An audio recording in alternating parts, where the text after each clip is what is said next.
యోబు గ్రంథము 24వ అధ్యాయము. సర్వశక్తుడగువాడు నియామక కాలములను ఎందుకు ఏర్పాటు చేయడు?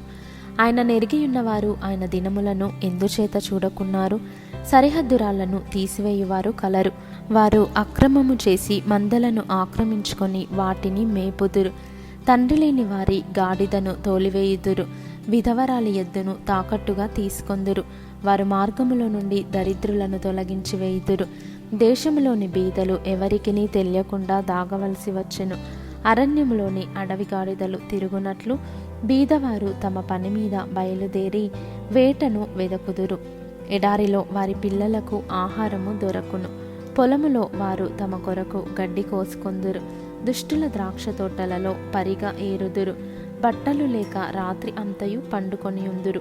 చలిలో వస్త్రహీనులై పడియుందురు. పర్వతముల మీది జల్లులకు తడిసియుందురు. చాటు లేనందున బండను కౌగలించుకొందురు. తండ్రి లేని పిల్లను రొమ్ము నుండి లాగువారు కలరు. వారు దరిద్రుల యొద్ద తాకట్టు పుచ్చుకొందురు. దరిద్రులు వస్త్రహీనులై బట్టలు లేక తిరుగులాడుదురు. ఆకలిగొని పనలను మోయుదురు. వారు తమ యజమానుల గోడల లోపల నూనె గానుగలను ఆడించుదురు.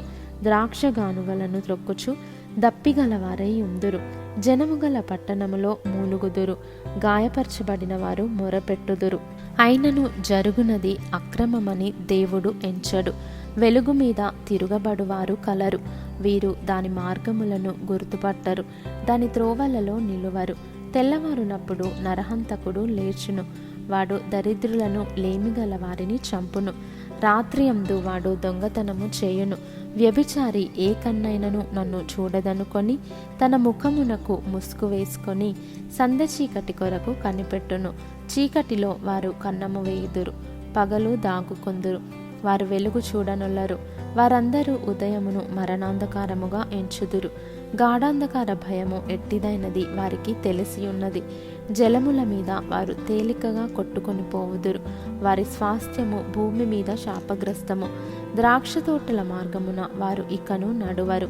అనావృష్టి చేతను ఉష్ణము చేతను మంచు నీళ్లు ఎగసిపోవునట్లు పాతాళము పాపము చేసిన వారిని పట్టుకొనును. కన్న గర్భము వారిని మరచును. పురుగు వారిని కమ్మగా తినివేయును. వారు మరి ఎప్పుడును జ్ఞాపకములోనికి రారు. వృక్షము విరిగి పడిపోవునట్లు దుర్మార్గులు పడిపోవుదురు. వారు పిల్లలు కనని గొడ్రాండ్రను బాధ పెట్టుదురు. విధవరాండ్రకు మేలు చేయరు. ఆయన తన బలము చేతను బలవంతులను కాపాడుచున్నాడు. కొందరు ప్రాణమును గూర్చి ఆశ విడిచినను వారు మరలా బాగుపడుదురు. ఆయన వారికి అభయమును దయచేయును గనుక వారు ఆధారము నొందుదురు. ఆయన వారి మార్గముల మీద తన దృష్టి నుంచును. వారు హెచ్చింపబడినను కొంతసేపటికి లేకపోవుదురు. వారు హీన స్థితిలో చొచ్చి ఇతరులందరి వలె త్రోయబడుదురు. పండిన వెన్నుల వలె కోయబడుదురు. ఇప్పుడు ఈలాగు జరగని ఎడల నేను అబద్ధికుడనని రుజువుపరచువాడెవడు? నా మాటలు వట్టివని దృష్టాంతపరచువాడెవడు?